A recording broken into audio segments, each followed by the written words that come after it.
ইল্লাল্লাযীনা আমানু, যারা ঈমান আনছে, ওয়া আমিলুস সলিহাত, যারা সৎ কর্ম করেছে। কি কর্ম? সবাই বলেন কি কর্ম? সৎ কর্ম, ভালো কাজ। যারা মানুষের উপকার করেছে, যারা মানুষের ভালো কাজে এসেছে, ভালো আমল। আল্লাহর নবী বলেন ভালো আমল করো, অল্প আমল নাজাতের জন্য যথেষ্ট। সারা রাত তাহাজ্জুদের নামাজ আদায় করছে, কিন্তু বান্দা ফজরের নামাজ পড়ে নাই। বলেন তো, সারা রাত তাহাজ্জুদ নামাজ পড়ার কারণে ফজরের নামাজ কামাই দিল, এই ব্যক্তির সওয়াব হইছে না গুনাহ হইছে? সারা রাত নামাজ পড়েনি, সেই ব্যক্তি ফজরের নামাজ পড়ছে, নবী বলেন এই ব্যক্তি সারা রাত নামাজ আদায় করার সওয়াব আল্লাহ আমল নামায় দিয়া দিছে।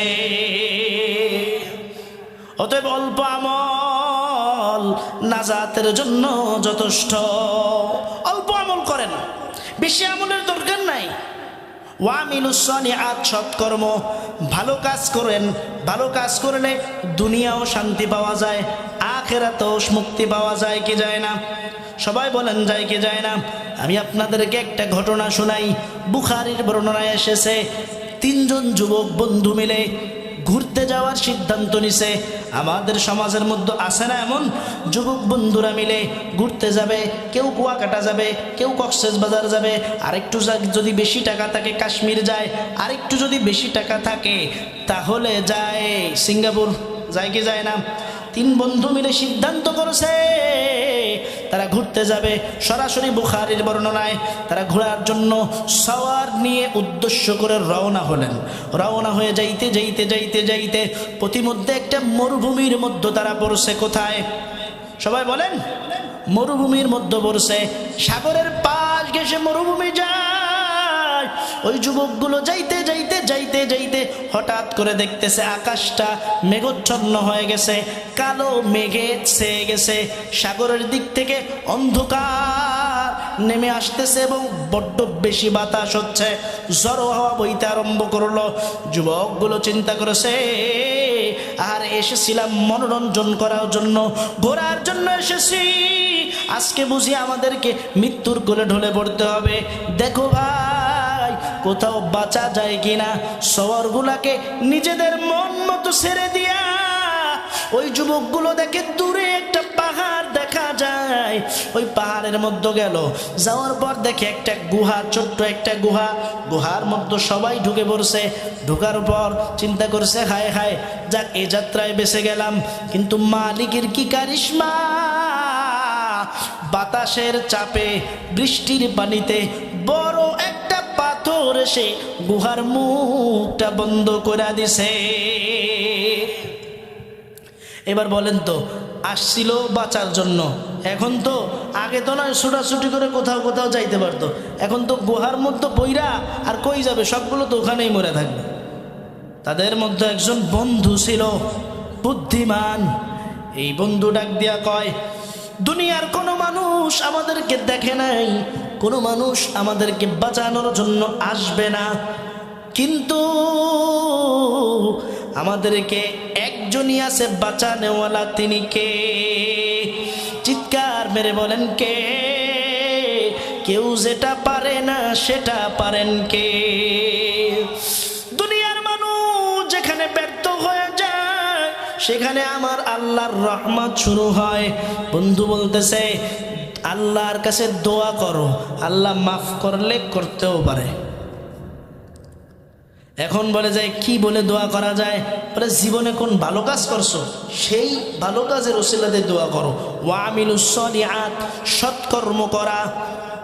এইবার তারা সিদ্ধান্ত নিছে, এখান থেকে কেউ আমাদেরকে বাঁচাতে পারবে না, একমাত্র আল্লাহই আমাদের জন্য যথেষ্ট। যুবক ভাই, বৃদ্ধ বাবাজি, ও আমার পর্দার আড়ালের মা, ভালো করে শুনো গো মা, ওই যুবকদের মধ্য থেকে তারা সিদ্ধান্ত চূড়ান্ত হয়ে গেছে। প্রথম বন্ধু হাঁটু করা দিয়ে বসে গেছে, বসে আল্লাহর কাছে দোয়া করতেছে, ও দয়ার মালিক, আমার জীবনে তেমন কোনো ভালো কাজ নাই, তবে একটা কাজ আমি তোমার জন্য করেছি। এই কাজটা দুনিয়ার কোনো মানুষকে দেখাবার উদ্দেশ্যে আমি করি নাই, ভালো কাজ। ও আল্লাহ, একটা সময় আমি মানুষের বাড়ি গিয়ে বাজারে গিয়ে দুধ বিক্রি করতাম, নিজের গোয়াল থেকে দুগ্ধ দহন করে বাজারে গিয়ে বিক্রি করতাম। অবশিষ্ট যতটুকু দুধ থাকতো আমার প্রতিদিনের আমল, আমি আমার আব্বা এবং আম্মাকে খাওয়াইয়া এরপর নিজে ঘুম পড়তাম। ও আল্লাহ, একদিন যায় দেখি আমার আব্বা আম্মা ঘুমায় গেছে। আমার সন্তান আদি আমারে বলতেছে, আব্বু ক্ষুধা লাগছে, আমাকে খেতে দাও। সেই দিন আমি সন্তানের মুখের দিকে তাকাই নাই, স্ত্রীর মুখের দিকে তাকাই নাই, তাদের দিকে না তাকায়া আমি আমার আব্বা আম্মার সামনে দুধের পেয়ালাটা নিয়ে সামনে গেছি। যায় দেখি তারা ঘুম, ডাকাডাকি করি নাই, যদি ডাকাডাকি করি তাদের ঘুম ভেঙে যাবে, এজন্য আমি পাশে দাঁড়ায় আছি। তাহাজ্জুদের সময় আমার আব্বা আম্মা যখন ঘুম থেকে উঠছে, দেখে আমি সন্তান পাশে দাঁড়ানো, বলে, ও সন্তান, তুমি কি ঘুমাও নাই? সন্তান ডাক দিয়া কয়, ও আব্বু আম্মু, প্রতিদিন দুধ কে ঘুমান, আজকে আমার আসতে দেরি হয়েছে, ঘুমায় গেছেন। আপনাদেরকে দুধ না খাওয়াইয়া আমি কেমনে ঘুমাই? ও আল্লাহ, সেদিন আব্বা আম্মা আমার জন্য বড্ড বেশি দোয়া করেছিলেন। এই যে কাজটা আমি করলাম, দুনিয়ার কোনো মানুষকে দেখাবার উদ্দেশ্য করি নাই, ও আল্লাহ, একমাত্র আপনার রাজি খুশি করার জন্য করেছি। ও আল্লাহ, আমার এই নেকা আমলটা যদি পছন্দ হয়, এই পছন্দ আমলের ওসিলায় আজকের বিপদ থেকে রক্ষা করেন, বলেন সুবহানাল্লাহ। যুবক তিনজন দেখি পাথরের 1/3 অংশ আল্লাহর তরফ থেকে ফাঁকা হয়ে গেছে। তাহলে এতক্ষণ আলো ঢুকে না, বাতাসও ঢুকে না, কিচ্ছু ঢুকতেছে না, এখন একটু আলো ঢুকে, বাতাসও ঢুকে, যাক তাদের মনে একটা স্বস্তি আসছে, হ্যাঁ কাজে দিছে। তাহলে এখন কি করবে? বাকি আছে কয়জন বলেন? বাকি আছে 2 জন। দ্বিতীয় বন্ধু হাঁটু করা দিয়ে বসে গেছে, দয়ার মালিক, আমার জীবনে তেমন কোনো ভালো কাজ নাই, তবে একটা কাজ আমার জীবনে ভালো আছে। ও আল্লাহ, আমার একটা বান্ধবী ছিল, যেই বান্ধবীটা আমার চাচাতো বোন লাগে সম্পর্কে, কিন্তু এত সুন্দরী, রূপবতী আর গুণবতী। হে যুবক, ভালো করে শুনো, সুন্দরী, রূপবতী, গুণবতী আমার চাচাতো বোন। এই চাচাতো বোনটাকে আমি বড্ড বেশি পছন্দ করতাম, ভালোবাসতাম। আমি একদিন তাকে ডিরেক্টলি অফার করলাম, বোন তুমি কি আমার সঙ্গে বিছানায় রাত কাটাবা নাকি? বলেন নাউজুবিল্লাহ। ও বোন, আমার তোমাকে পছন্দ হয়, তুমি আমার বিছানায় আসো। বোন আমাকে একটা শর্ত জুড়ে দিল। শর্তটা কি ছিল? যে আমাকে 5 মাস 6 মাসের মধ্যে 2000 বা 3000 স্বর্ণ মুদ্রা আমাকে দিতে হবে, তাহলে আমি তোমার বিছানায় যাব। বলেন না নাউজুবিল্লাহ। ভাইরা আমার, ওই লোকটা আল্লাহর কাছে দোয়া করতেছে, মালিক, আমি আমার ওই বোনকে টাকা দেওয়ার জন্য আমি বাহিরের দেশে চলে গেলাম। 5 মাস 6 মাস পর অনেক কষ্ট করে প্রবাস জীবন কাটায়া আমি ওই মেয়েটার জন্য টাকা আনলাম। টাকা এনে তার হাতে দিয়ে বললাম, বোন চলো চলো আমরা মনোরঞ্জন করি। আমরা একটা ঘরের মধ্যে গেলাম, মরুভূমির মধ্যে ঘর, আশপাশে এলাকার মধ্যে কোনো মানুষ নাই, ওই এলাকায় কোনো মানুষ নাই। আমরা খারাপ কাজের মধ্যে লিপ্ত হব, কারো দেখার কোনো সুযোগ নাই। ঘরের ভেতরে যাওয়ার পর আমার বোনের শরীর থেকে জামা কাপড়গুলো আমি বিবস্ত্র করতে আরম্ভ করলাম। হঠাৎ করে দেখি আমার ওই চাচাতো বোন হঠাৎ করে একটা ডাক দিছে, ইত্তাকিল্লাহ। ও ভাই গো, আল্লাহকে ভয় করো। কাকে ভয় করো? আল্লাহকে আল্লাহকে ভয় করো। ও দয়ার মালিক, দুনিয়ার কোন যুবক ওই অবস্থায় ওই জায়গা থেকে ফিরে আসতে পারে? বলেন, পারে না, কোনো যুবক দ্বারা সম্ভব না। কিন্তু আল্লাহর কি কারিশমা! আল্লাহ গো, একমাত্র আপনার ভয়ে আমি ওইখান থেকে ফিরে এসেছি, অন্য কোনো ভিন্ন উদ্দেশ্য না। আপনার ভয়ে আমি ফিরে আসছি। ও দয়ার আল্লাহ, যদি এই আমলটা পছন্দ হয় নেক আমল, এর ওসিলা করে আজকে আপনি বিপদ থেকে রক্ষা করেন। কিন্তু আমাদের সমাজের যুবকরা যদি এরকম হয়, তাহলে কি অবস্থা হবে বুঝতে পারছেন নি? কি অবস্থা হবে? আজকে আমাদের সমাজের মা বোনরা এমন ভাবে চলাফেরা করে, যুবকদেরকে আকৃষ্ট করে কি করে না বলেন? সমাজটা নষ্ট হয়ে যাচ্ছে। এমন ভাবে চলাফেরা, এমন ভাবে মানুষের অবস্থা, হায় হায়। শহরে বাজারে দেখো নারীদের ঢল, পর্দাবিহীন তারা করে ঝলমল, ঠিক কিনা? শহরে বাজারে দেখো নারীদের ঢল, পর্দাবিহীন তারা করে ঢলমল। অন্যকে তার দিকে আশিক বানাই, অন্যকে তার দিকে আশিক বানাই। দেশটায় আজি ধ্বংস নারীর বেপরদায়, সবার মুখে একই আওয়াজ হায় হায় হায়। ইবলিসে আজম বাংলাদেশে আগমন হয়েছে নারীর বেশে, দলে দলে নিয়া নারী মেলা মিলাই, পার্কে বসিয়া ওরা মেলা মিলাই। সবার মুখে একই আওয়াজ হায় হায় হায়, ঠিক কিনা? ওই যুবক মনে আছে তো? ওই যুবক আল্লাহর কাছে দোয়া করত, এই আমলটা একমাত্র আপনার জন্য করেছি, আপনার রাজি এবং খুশি করার জন্য করেছি। ও দয়ার মালিক, আমার এই আমলটা যদি আপনার দরবারে পছন্দ হয়, এই আমলের ওসিলায় আপনি আমাকে গুহা থেকে রক্ষা করেন। ওই যুবক ডাক দিয়া কয়, দেখলাম সাথে সাথে পাথর আরেকটু ফাঁকা হয়ে গেছে, পাথর ফাঁকা হয়ে গেছে। এবার মাথা ঢুকে কিন্তু পিঠ বের হয় না, আবার পায়ের দিক থেকে পা ঢুকে যায় কিন্তু মাথা তো বের হয় না। বাকি আছে কয়জন? চিৎকার মেরে বলেন কয়জন? বাকি আছে একজন। তৃতীয় বন্ধু হাঁটু গড়া দিয়ে বসে গেছে। ও দয়ার মালিক, আমার জীবনে তেমন কোনো ভালো কাজ নাই, তবে একটা কাজ আমি তোমার জন্য করেছি। আমার বাড়িতে অনেক অনেক অনেকগুলা বকরি পালতাম, আমার আন্ডারে অনেক মানুষও কাজ করত, কিন্তু একটা সময় আমি সিদ্ধান্ত নিলাম আমি এই চাকুরি আর করব না, চাকুরি ছেড়ে দিব। সমস্ত যারা আছে প্রত্যেকের বেতনগুলা আমি দিতে লাগলাম, বেতনগুলা দিয়ে দিলাম, কিন্তু একটা লোকের বেতন আমি দিতে পারি নাই। এই লোকটা কোথায় যেন হারিয়ে গেছে, অনেক খোঁজাখুঁজির পর পেলাম না। ওই টাকাটা কি করব, ওই টাকাটা দিয়ে আমি আরো 2টা বকরি কিনলাম। বানানো কোনো কথা বলি না, সরাসরি বুখারীর বর্ণনায় এসেছে। আমি আরো 2টা বকরি কিনলাম, ওই বকরি দিয়া আমি পালতে লাগলাম। হঠাৎ করে 5-6 বছর পরে ওই ব্যক্তি আসছে, মালিক আমি আপনার কাছে কিছু টাকা পাইতাম, দিবেন নাকি? কিন্তু ওই যে বকরি পালতেছে, ওই বকরির ওসিলায় আরো অনেকগুলা বকরি হয়ে গেছে। কিন্তু ওই লোক এবার আসছে, মালিক আমার তো খুব দরকার, কিছু টাকা পাইতাম, আপনি দিবেন? বলে এইখানে যত বকরি দেখতেছো সব তোমার, তুমি নিয়ে যাও। বলেন সুবহানাল্লাহ। সব দিয়ে দিছে। ওই ব্যক্তি কয় যে আপনি কি আমার সাথে মশকরা করতেছেন নাকি আর কি করতেছেন, যে সব বকরি আমার দিয়ে দিলেন? তখন বলতেছে, ভাই গো আমি মস্কারও করি না, আমি আর কেউ করি না, আমি একমাত্র তোমার টাকা দিয়ে তো বকরি হয়েছি, আমি আল্লাহর ভয়ে আমি তোমাকে দিয়ে দিলাম। আল্লাহর কাছে দোয়া করে আর বলে, আল্লাহ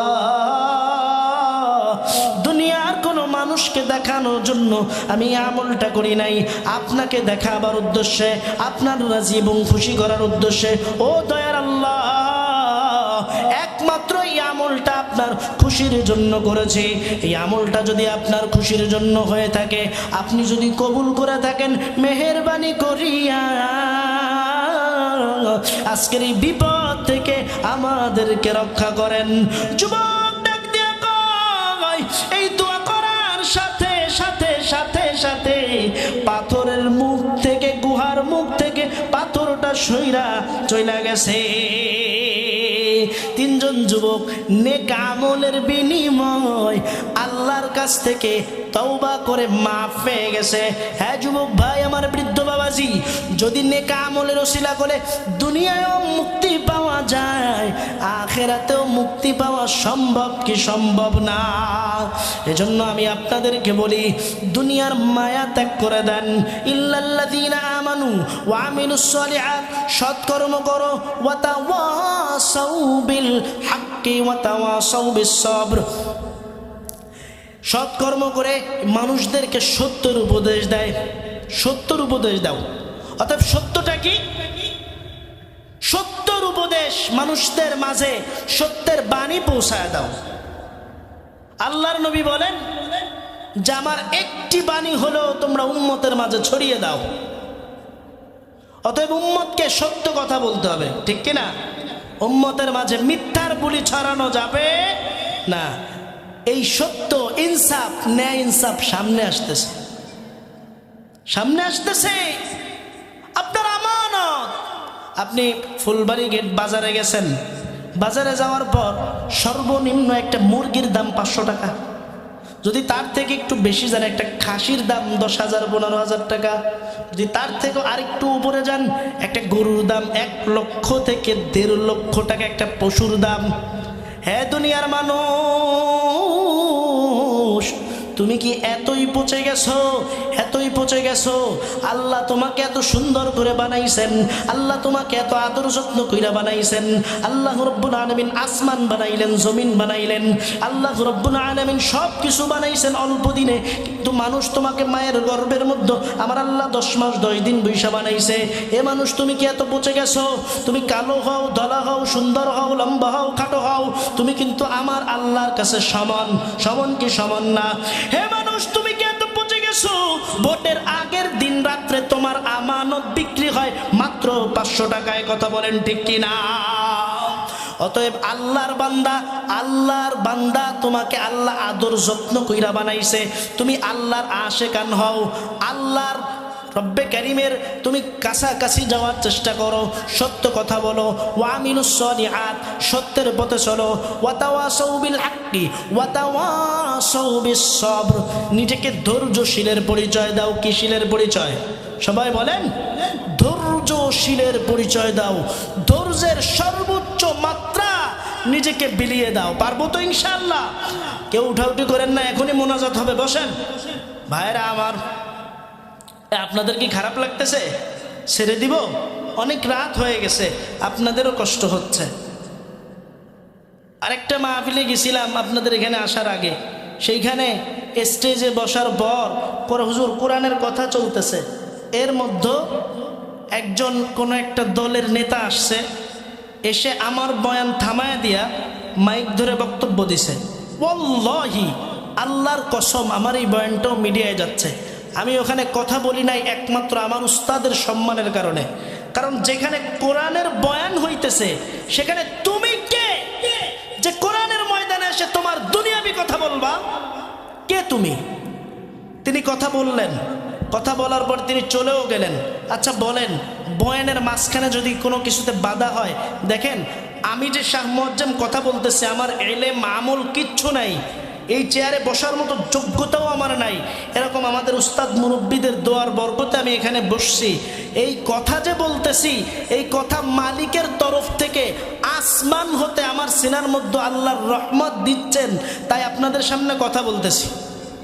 অতএব কোরআনের কথা বলতেছি, যেখানে কোরআনের কথা হয় সেখানে তুমি কিসের নেতা? তুমি এসে বয়ানের মাঝখানে কথা বলো? এত বড় দুঃসাহস তুমি কই পাইছো?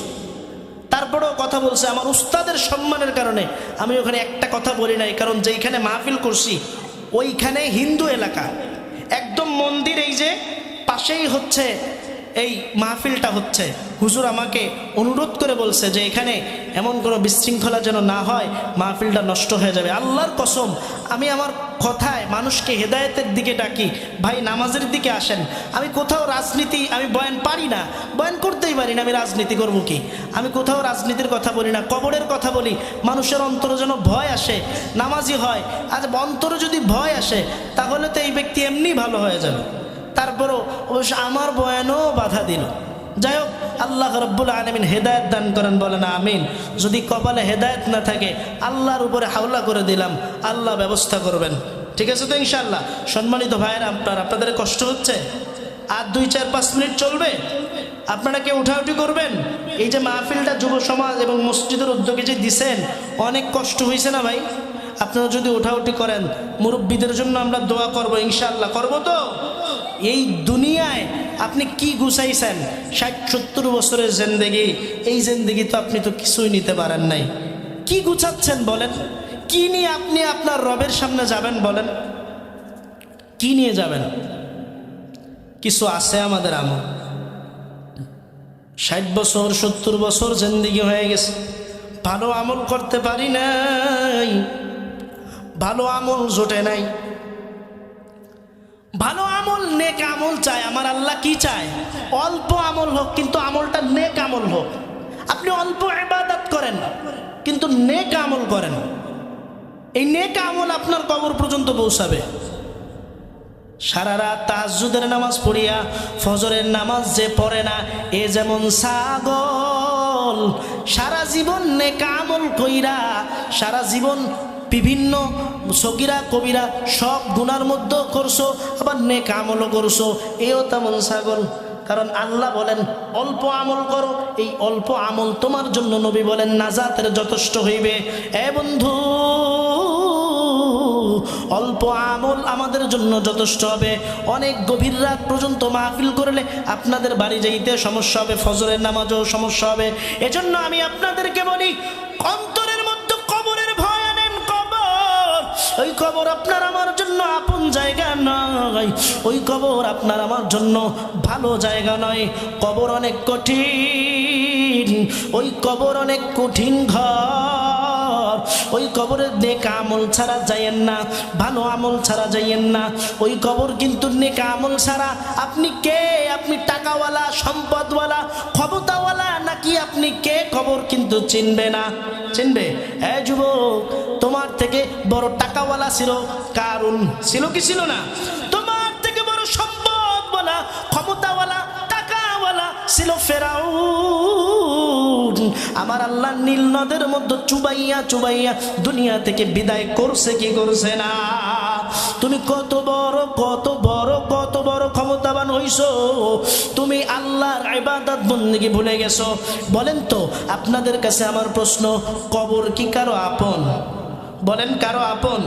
এই কবর যদি আপন হইতো, নবীর মেয়ে ফাতেমা যখন মারা যাবে তার আগে স্বামীকে বললেন, স্বামী আমার, আমি মারা যাওয়ার পর অল্প মানুষ ডাকিয়ে আমার জানাজাটা দিবেন, রাতের মধ্যেই কবরটা দিয়ে দিবেন।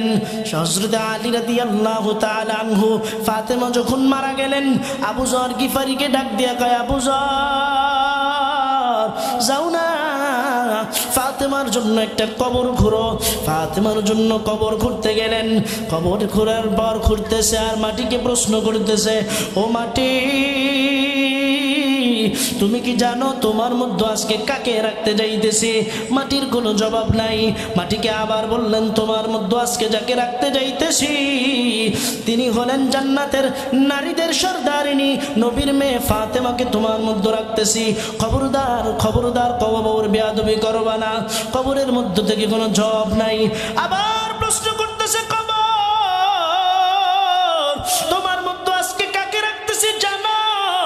কবর তোমার মধ্যে আজকে রাখতেছি জান্নাতের যুবকদের সর্দার হাসান হোসেনের মা ফাতেমাকে তোমার মধ্যে রাখতেছি। খবরদার খবরদার, কবর বেয়াদবি করবা না। কবর আবার, কবরকে আবার ডাক দিয়া বলা হলো, ও কবর, তোমার মধ্যে যাকে রাখতেছি তিনি আর কেউ নয়, হযরত আলী রাদিয়াল্লাহু তাআলা আনহু স্ত্রী, কবরের মধ্যে কোনো জবাব নাই। আবার কবরকে বলা হলো, কবর তোমার মধ্যে যাকে রাখতে যাইতেছি তুমি কে জানা?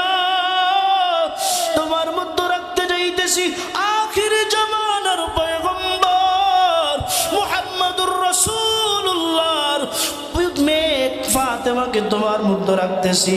খবরদার খবরদার, কবর বেয়াদবি করবি না।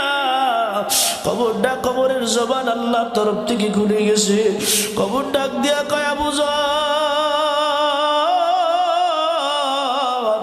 খবরদার খবরদার আবু যর, বেয়াদবি করবি না।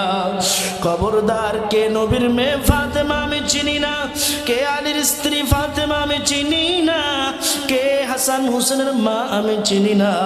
আমি কবর শুধুমাত্র চিনি আমার মতো নেক আমল নিয়ে আসবে, আমার মতো ভালো আমল নিয়ে যে আসবে। আমি কবর চিনি শুধু তাকেই। আমি কবরের মধ্যে যদি নেক আমল না নিয়ে আসি, আমি কবর হব জাহান্নামের গর্ত। এরে আমার যুবক বাবাজি, এরে আমার বৃদ্ধ বাবাজি, ও আমার পর্দার আড়ালের মা, আজকে কেমন একটা রাত তোমরা কি জানো রে? আজকে আজকে সবে মেরাজের রাত। এ রজনী বড় দামি রজনী। জিকির করি লা ইলাহা ইল্লাল্লাহ, লা ইলাহা ইল্লাল্লাহ, আল্লাহু আকবার, আল্লাহু আকবার। এর রজনী বড় দামি। মেরাজের ঘটনার দিকে যাব না, কিন্তু এই মেরাজে আল্লাহ রাব্বুল আলামিনের কাছ থেকে আমার আপনার মায়ার নবী তিনটা উপহার নিয়ে আসছেন। জোরে বলেন কয়টা? তিনটা উপহার নবী আমার নিয়ে আসছেন। আল্লাহর কাছ থেকে 50 ওয়াক্ত নামাজ নিয়ে আসছিলেন, কিন্তু মুসা নবীর অনুরোধে এই 50 ওয়াক্ত নামাজ হয়েছে 5 ওয়াক্ত। কিন্তু একটা স্পেশাল অফার হলো এই যে আল্লাহ তাআলা বলেন, ও নবী আপনি টেনশনও করবেন না, চিন্তাও করবেন না। এই 5 ওয়াক্ত নামাজ যদি আপনার উম্মত আদায় করে, আপনার উম্মতের আমল নামায় আমি আল্লাহ 50 ওয়াক্ত নামাজের সওয়াব দিয়া দিবা। 2 নাম্বার, ও নবী আপনার কোন উম্মত যদি খাঁটি তওবা করে, আপনার যদি কোনো উম্মত যদি খাঁটি তওবা করে, কি তওবা বলেন? একটু জোরে বলেন, কি তওবা? খাঁটি তওবা, ইখলাসের নিয়তে খাঁটি তওবা। ইখলাসের নিয়তে যদি খাঁটি তওবা করে, আল্লাহর কাছে মাপ চায়, ইয়া আইয়ুহাল্লাযীনা আমানু তুবু ইলাল্লাহি তাওবাতান নাসুআ। আপনার কোন উম্মত যদি খাঁটি তওবা করে, কি তওবা বলেন? খাঁটি তওবা করে, আমি আল্লাহর কাছে যদি এই মুহূর্তে, এখন যারা মাঠে বসে আছেন, এখন যদি আল্লাহর কাছে মাপ চান, ওয়াল্লাহি বিল্লাহি তাল্লাহি, আল্লাহ তাআলা খাঁটি তওবা করলে আপনার জীবনের সব গুনাহ মাফ করে দিবেন। সুবহানাল্লাহর আওয়াজ এত আসতে, সব গুনাহ মাফ করে দিবে যদি খাঁটি তওবা করতে পারেন। 3 নাম্বার, আল্লাহ তাআলা বলেন, ও নবী আপনার কোন উম্মত যদি আল্লাহর হুকুম পালন করে, আপনার তরিকা মেনে চলে, তাহলে আপনার উম্মত কবরে যাওয়ার সাথে সাথে আমি আল্লাহ জান্নাতের ব্যবস্থা করে রাখব। কেমন নবীর উম্মত হইছেন দেখছেন? ওগো নবীর উম্মত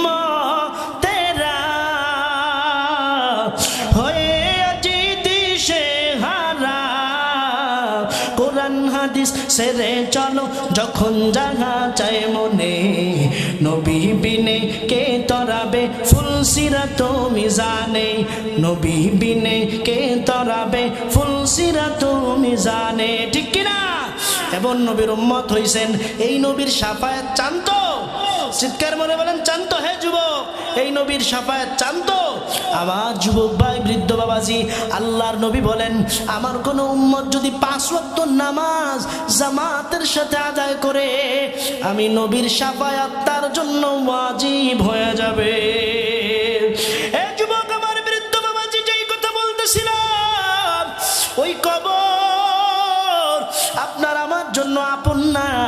দুনিয়াতে যদি ভালো আমল করেন, নেক আমল করেন, যদি পিতামাতার খেদমত করেন, স্ত্রীর সাথে ভালো ব্যবহার করেন, স্ত্রীরা যদি স্বামীর সাথে ভালো ব্যবহার করে, ওই কবরে যাওয়ার সাথে সাথে প্রথম প্রশ্ন করা হবে মান রব্বুকা, তুমি বলবা আমার রব আমার আল্লাহ। মান দীনুকা, তুমি বলবা আমার দ্বীন আমার ইসলাম। মান নবিয়ুকা, তুমি বলবা আমার নবী মুহাম্মাদুর রাসূলুল্লাহ, পড়েন সাল্লাল্লাহু আলাইহি ওয়াসাল্লাম। এই কথা বলার সাথে সাথে কবরের মধ্যে আমার মালিক জান্নাতের বিছানা বিছায় দিবে। আর যারা দুনিয়াতে ভালো কাজ করবে না, নবীর হুকুম মানবে না, নবীর তরিকায় চলবে না, এই ব্যক্তিকে প্রথম প্রশ্ন করবে মান রব্বুকা, তোমার রবকে? আমার রব আমার জানি। তুমি বলবা লা আদরি। মান দীনুকা, তোমার দিন কি? তুমি বলবা লা আদরি। মান নবিয়ুকা, তোমার নবীকে? তুমি বলবা লা আদরি, আমি জানি না।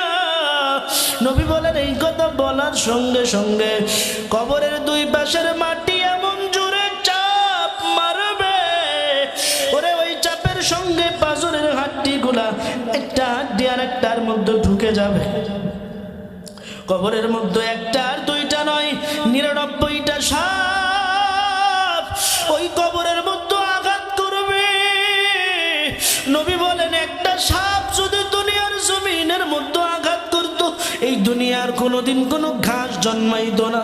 এ আমার যুবক, ও আমার বৃদ্ধ বাবাজি, ওই কবরের আযাব কেমনে সহ্য করবা? ওই কবরের আযাব সহ্য করতে পারবা না। আমার আল্লাহর কাছে বলো, দয়ার মালিক, আমার মতো গুনাহগার এই জমিনে আর কেউ নাই, আমার মতো জাহান্নামের আসামি আর কেউ নাই। ও আল্লাহ, তুমি যদি মাফ না করো, বলো আমি কার কাছে যাব? আজকে যোগু যোগীবুল বাইতুল ফালা জামে মসজিদের মাহফিল থেকে আমার মালিককে বলো, মালিক আমি তোমার মাফ চাই, তোমার ক্ষমা চাই, তোমার রহমত চাই। ও আল্লাহ, তুমি আমাকে মাফ করে দাও। ও আল্লাহ, আমার গুনাহের কারণে তোমার জাহান্নামের আগুনে তো ভয়ঙ্কর, ওই জাহান্নামের আগুন আমি জ্বলতে পারবো না। ও আল্লাহ, দুনিয়ার আগুন হাতে লাগলে হাত জ্বলে, পায়ে লাগলে পা জ্বলে, আর জাহান্নামের আগুন এত ভয়ঙ্কর, ওরে শরীরের যে কোনো জায়গায় লাগার সাথে সাথে কলিজাটা পুরে ভুনা হয়ে যাবে। এরে আমার যুবক, ওই কবরের আযাব সহ্য করতে পারবি না রে বাবা, আল্লাহর কাছে বলো আমার দয়ার মাওলা রে,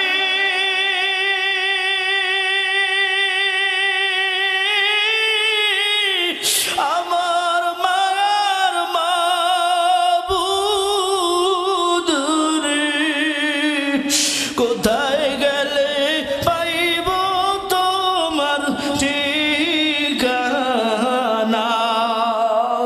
তোমাকে বুঝি আমি পাইলাম না, দরক রিয়া মানুষ আল্লাহ বানায়া, কেমনে দিবা জাহান্নামে ফেলিয়া। এ বাবা, চক্ষুটা বন্ধ করো, মাথাটা নিচের দিকে নোয়াও, আর আমার মালিককে ডাক দাও, মালিক সকলেরই দরজ হইতে মওলা ফিরিয়া তোমার দরজায় রইলাম পড়িয়া। তুমি যদি মাফ না করো তোমার বান্দারে,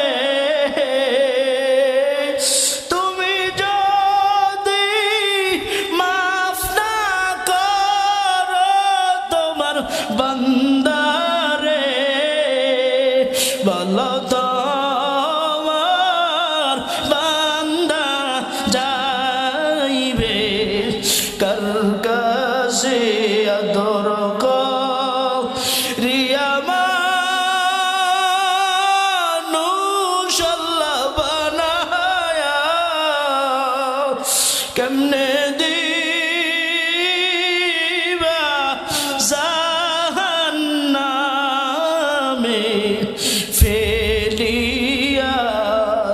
এ আমার যুবক, ওই জাহান্নামের আগুন সহ্য করতে পারবা না। আজকে থেকে তওবা করে নাও দয়ার মালিক। আপনি যদি আমাকে মাফ না করেন, আমার যাবার কোনো জায়গা নাই, আমার যাবার কোনো রাস্তা নাই। ও আল্লাহ, মেহেরবানি করে আমাদেরকে মাফ করে দেন। রে ভাই, যদি খাঁটি তওবার নিয়ত থাকে, যদি ইখলাসে মনের মধ্যে দুশ্মনী না থাকে, ইখলাসের নিয়তে আজকে থেকে আর নামাজ ছেড়ে দিব না, আজকে থেকে নামাজ ছেড়ে দিব না, নামাজ কাজা করব না, পিতামাতার হুকুম মতো চলব, যদি খাঁটি তওবার নিয়ত থাকে, আমার আল্লাহকে দুইটা হাত দেখায় দেন। আয় আল্লাহ, আমাদের মাহফিলকে কবুল করেন, আয়োজকদেরকে কবুল করেন, মসজিদের মাহফিলকে কবুল করেন। আয় আল্লাহ, আপনার যেই সকল বান্দারা হাত তুলছে, প্রত্যেকের জীবনের গুনাহগুলোকে মাফ করে দেন খাঁটি তওবার নিয়তে। আয় আল্লাহ, আপনি আপনার খাঁটি গোলাম হিসেবে কবুল করে নেন। আলহামদুলিল্লাহি রাব্বিল আলামিন। রব্বানা যালামনা আনফুসানা ওয়া ইন লাম তাগফির লানা ওয়া তারহামনা লানাকুনান্না মিনাল খাসিরিন। আল্লাহুম্মা বারিক লানা ফি রজব ওয়া শাবান ওয়া বাল্লিগনা রমাদান। ও দয়ার মালিক, গভীর রজনীতে তাকায় দেখেন আপনার অসংখ্য বান্দাদেরকে নিয়া, মঞ্চের মধ্যে আলেমদেরকে নিয়া, পর্দার আড়ালের মা বোনদেরকে নিয়া, আমি অদম গুনাহগার বান্দা আপনার দুয়ারে হাজির। ও আল্লাহ, গুনাহের কারণে ফিরাইয়া দিয়েন না, গুনাহের কারণে তারাইয়াও দিয়েন না। ও আল্লাহ, যদি আমার গুনাহের দিকে আপনি তাকান, আমি ধ্বংস হয়ে যাব। ও আল্লাহ, গুনাহের দিকে না তাকায় আপনার রহমতের দিকে তাকাই আমাদেরকে আপনি ক্ষমা করে দেন। ও দয়ার মালিক, আমার মতো গুনাহগার এই জমিনে আর কেউ নাই, আমার মতো জাহান্নামের আসামি এই দুনিয়ার কেউ নাই। কোটি কোটি গুনগুনানি আপনার দুয়ারে হাজির হয়েছি।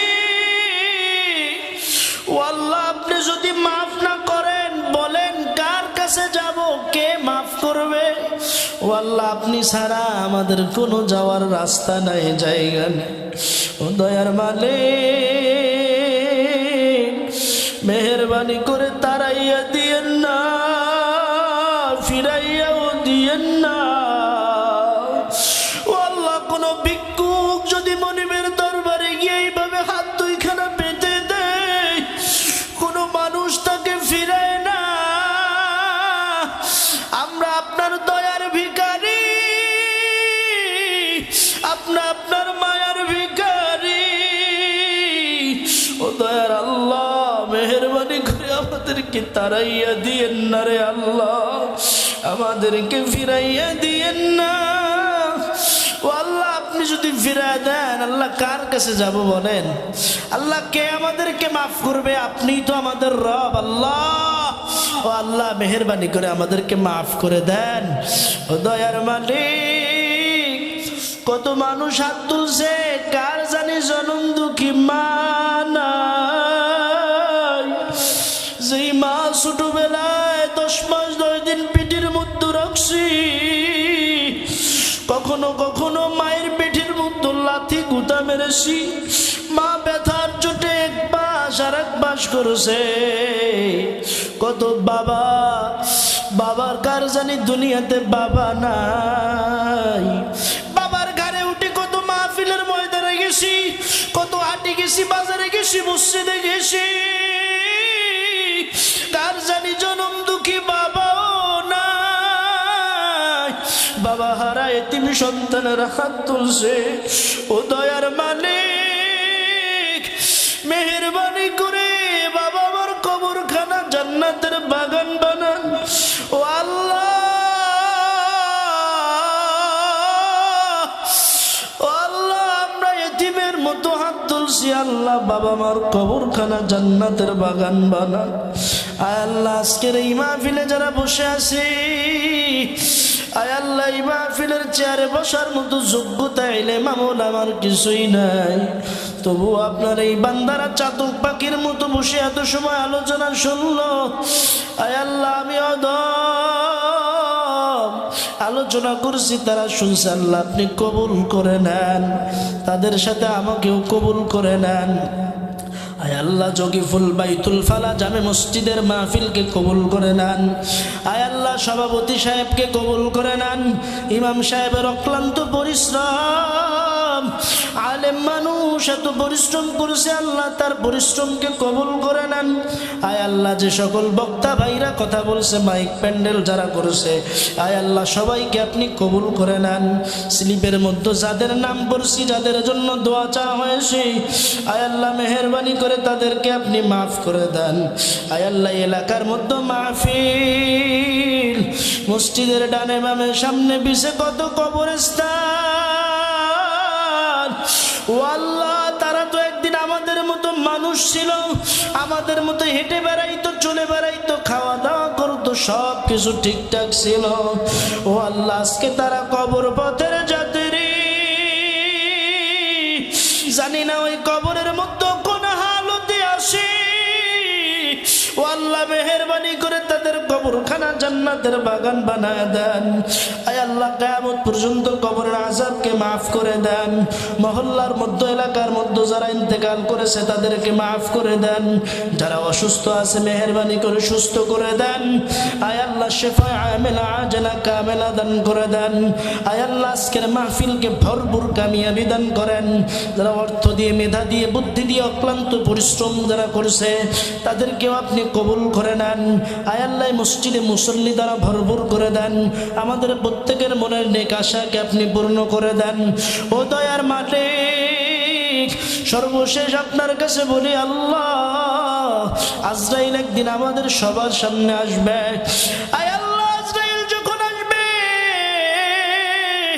আজরাইলের চক্ষু দুইটা থাকবে নীল দিঘির মতো বড়, পা থাকবে জমিনে, মাথা থাকবে আসমানে। ও আল্লাহ এমন সময় আমাদের কি ইমানের হালতে মৃত্যু দিয়েন আল্লাহ। মৃত্যুর আগে জীবনে একবার হলেও আপনার হাবিবের রওজা মুবারক জিয়ারত না করাইয়া, খাঁটি মুসলমান না বানায়া আমাদেরকে অন্ধকার কবরে নিবেন না। আয় আল্লাহ যাদের আব্বা আম্মা বেঁচে আছে, আয় আল্লাহ সুস্থতার সাথে দীর্ঘনে খায়াত দারাজ করে দেন। আয় আল্লাহ আমার আব্বু আম্মু এখনো বেঁচে আছে, আয় আল্লাহ তাদেরকে নে খায়াত দারাজ করে দেন। আয় আল্লাহ আমার ছোট্ট একটা সন্তান, আয় আল্লাহ তাকেও নে খায়াত দারাজ করে দেন। আয় আল্লাহ স্ত্রী যাদের আছে, আল্লাহ আমাদের সকলের স্ত্রীদেরকে নেককার দিনদার পদ্মানিসীন আবেদা বানায় দেন। আয় আল্লাহ প্রত্যেকের দোয়াকে আপনি কবুল করে নেন। আয় আল্লাহ আমাদের সকলের দোয়াকে আপনার হাবিবের উসিলায় কবুল করে নেন। সুবহান রাব্বিকা রাব্বিল ইজ্জাতি আম্মা ইয়াসিফুন ওয়া সালামুন আলাল মুরসালিন আলহামদুলিল্লাহি রাব্বিল আলামিন।